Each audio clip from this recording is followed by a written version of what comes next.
Hi guys, welcome back to my channel. Today I'll be showing you how I turned this camo denim jacket into this asymmetrical A-line skirt. As usual, I got this camo denim jacket from a friend, and although it fits, I much prefer my jackets to be more oversized and long enough to cover my butt. Perhaps something a little bit more like this. So I decided to transform this into a skirt. First, I drafted a basic skirt block as a base to modify it into an A-line skirt. I added a 5 cm waistband at the top, then traced and cut the pattern, making sure to close the dots at the waistband when I traced.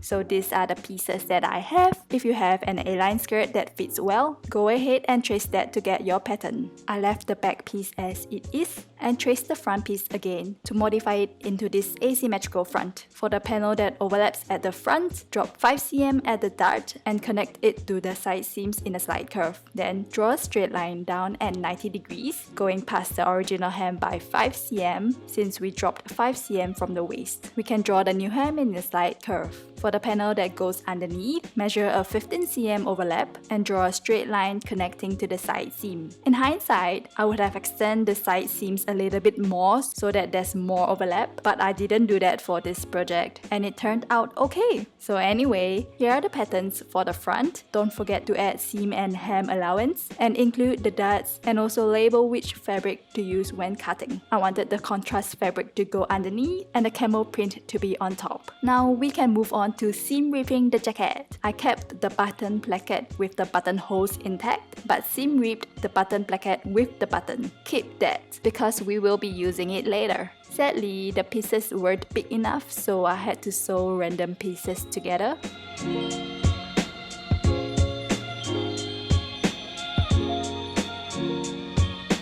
Now we can cut the pieces out. Make sure to cut the piece with the buttonholes as the panel that overlaps at the front because we will be using the buttonholes to close up the skirt when worn.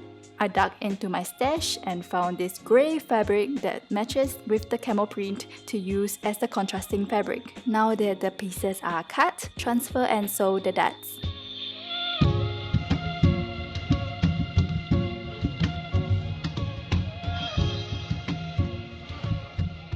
Sew the front pieces and back piece together at the side seams. Moving on to the waistband, you should have 4 pieces cut on fold in total, 2 back pieces and 2 front pieces. The front and the back pieces are very similar, so please make sure to make a marking to differentiate them. For me, I just stuck a pin to the back pieces, place the back and front pieces right sides together and sew at one of the side seams. For the other pair, make sure to sew the opposite side seams together. Place the 2 waistbands right sides facing each other. Make sure the back piece is facing another back piece and the front is facing another front. And sew them together only at the top. Turn the right sides out and press. While at the ironing board, go ahead and press 1 cm in at one side of the waistband.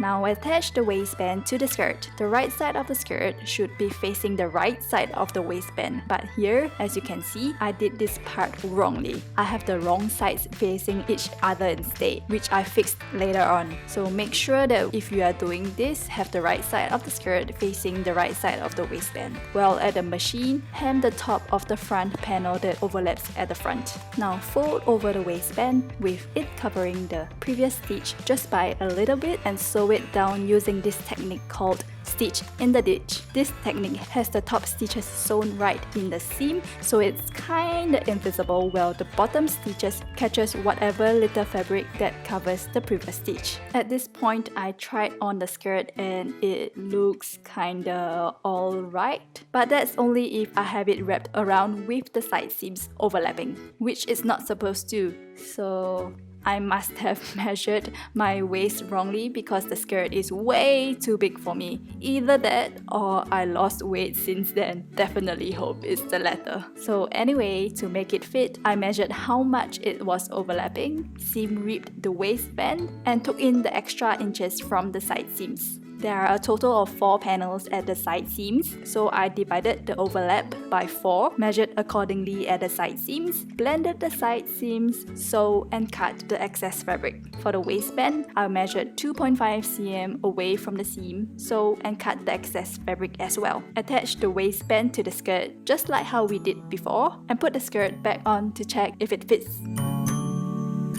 While the skirt is on, mark out where the front overlap ends.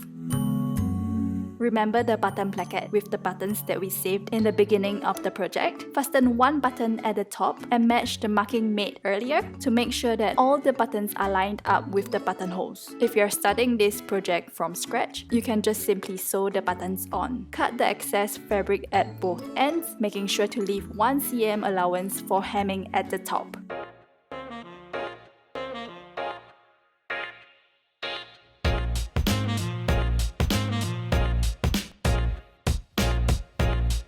Pin the placket onto the skirt and sew.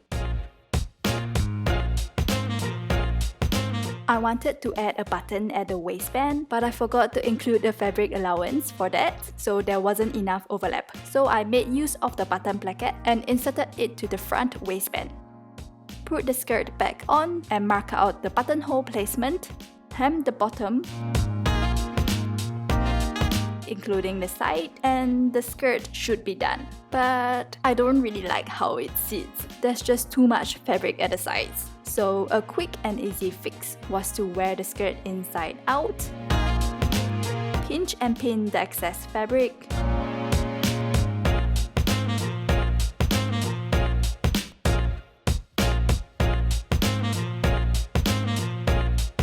trace the pins out, making sure both sides are equal, and because I really didn't want to redo the waist and the hem, I tried to blend the seams as best as I can.